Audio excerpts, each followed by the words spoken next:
బ్రహ్మకు విష్ణువునకు తన నిష్కల సకల స్వరూపములను పరిచయం చేయొచ్చు మహేశ్వరుడు లింగ పూజా మహత్వమును తెలుపుట. నందికేశ్వరుడు ఇట్లు పలికెను. బ్రహ్మ విష్ణువు ఇరువురును భగవంతుడు శంకరునకు చేతులు జోడించి ప్రణమిల్లిరి.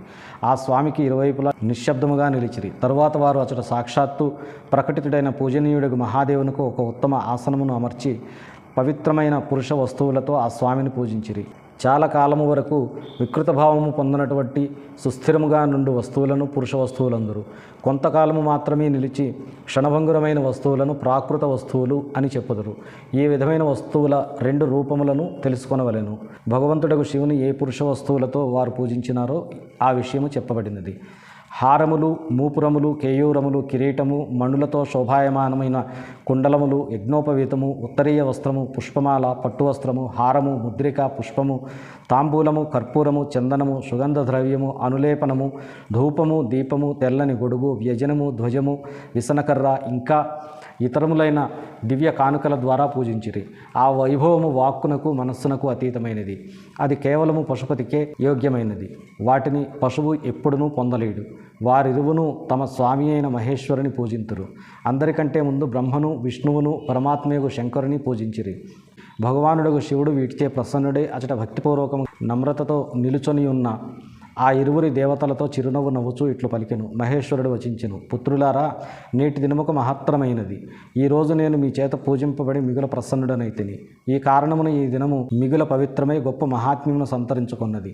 ఈనాటి తిథి శివరాత్రి అను పేరుతో ప్రశస్తిగాంచి నాకు పరమ ప్రియమైనదిగను ఈ సమయములో నా యొక్క లింగమును వేదమును పూజించునట్టి పురుషుడు జగత్తును సృష్టించు, పాలించు మొదలగు కార్యములను కూడా చేయగలడు.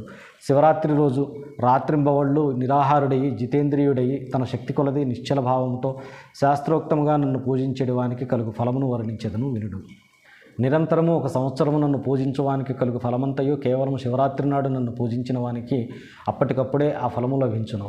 పూర్ణచంద్రుడు దయించగా సముద్రము వృద్ధి పొందినట్లు ఈ శివరాత్రి నా ధర్మము వృద్ధి పొందిడే దినము. ఈ తిథియందు నన్ను ప్రతిష్ఠించుట మొదలగు మంగళకరములకు ఉత్సవములు జరగవలెను. మొదట నేను జ్యోతిర్మయ స్తంభము నుండి ప్రకటితుడైనప్పుడు ఆ దినము మార్గశిర మాస ఆర్ద్ర నక్షత్రంతో కూడిన పూర్ణిమ లేక ప్రతిపద అయి ఉండెను.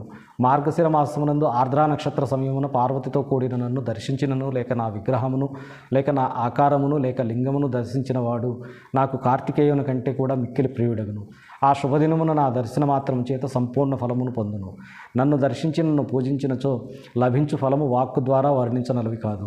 అతట నేను లింగరూపమును ప్రకటితుడనై పెరిగి పెద్దవాడనైతిని కనుక ఆ లింగము కారణముగా ఈ భూతలము లింగస్థానము అను పేరుతో ప్రసిద్ధమైంది. ప్రపంచమునందలి ప్రజలు దీనిని దర్శించి పూజించుటకు అనువుగా ఈ అనాది అనంతమైన జ్యోతిస్తంభము లేక జ్యోతిర్మయ లింగము మిక్కిలి చిన్నదైపోవును. ఈ లింగము అన్ని విధములైన భోగములను సులభముగా సమకూర్చును.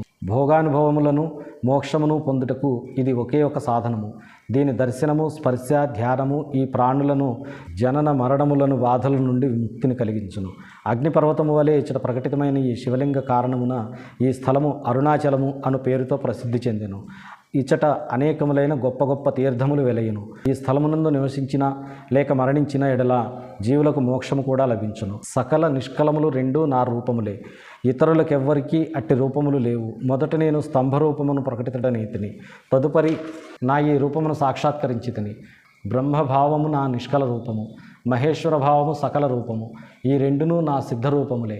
నేనే పరబ్రహ్మ పరమాత్మను. కలతో కూడినది అకలమైనది రెండును నా ఈ స్వరూపమే. బ్రహ్మరూపుడనగు కారణమున నేనే ఈశ్వరుడను. జీవులను అనుగ్రహించుట మొదలగునవి నా కార్యములు. బ్రహ్మ కేశవులారా, నేను అందరియందునూ వ్యాప్తుడను. జగత్తును వృద్ధి చేయువాడను గనుకనే బ్రహ్మయ్యను పిలువబడుచున్నాను. సమరూపముతో సర్వత్రా స్థితుడని వ్యాపకుడనై ఉన్నాను గనుక సకలమునకును ఆత్మను. స్వర్గము నుండి అనుగ్రహము వరకు జగత్తుకు సంబంధించిన 5 కార్యములు కలవు. అవి ఎల్లవేళలా నావి తప్ప ఇతరులు ఎవ్వరివి కావు. నేను సమస్తమునకు ఈశ్వరుడను. మొదట నా బ్రహ్మరూపమును బోధపరచుటకు నిష్కల లింగముగా ప్రకటితుడనైతిని. తరువాత అజ్ఞ పరమేశ్వరుని సాక్షాత్కారమునింపజేయుటకు నేను సాక్షాత్తు జగదీశ్వరునిగా సకల రూపమునందు అప్పటికప్పుడు ప్రకటితుడనైతిని. అందువలన నాలోనున్న ఈశత్వమునే నా సకల రూపమును తెలుసుకొనవలెను. నా ఈ నిష్కల స్తంభము నా బ్రహ్మరూపమును బోధపరుచున్నదిగా ఎరుంగవలెను. ఇది నా యొక్క లింగమే. మీరిప్పుడు ప్రతిదినము ఇచ్చట ఉండి దీనిని పూజింపుడు. ఇది నా స్వరూపమే, నా సామీప్యమునకు చేర్చు సాధనము. లింగమునకు లింగికి ఎప్పుడునూ భేదము లేదు కనుక ఈ లింగమును మహాత్ములైన వారు కూడా పూజింపవలెను. ఉపాసకుడు నాతో సమానత్వమును పొందింపజేయు ఫలము నా లింగమును స్థాపించిన దాని వలన పొందును. ఒకదాని తర్వాత ఒక శివలింగమును స్థాపించినచో నాతో ఏకముగు ఫలము లభించును. ప్రధానముగా శివలింగమును స్థాపించవలెను. మూర్తిని స్థాపించుట దానికంటే గౌణకర్మ యవను. సవేర అనగా ఆకారంతో కూడిన శివలింగము అన్ని వైపుల నుండి లోపించినప్పటికీ కూడా ఆ స్థలము క్షేత్రమని చెప్పబడదు.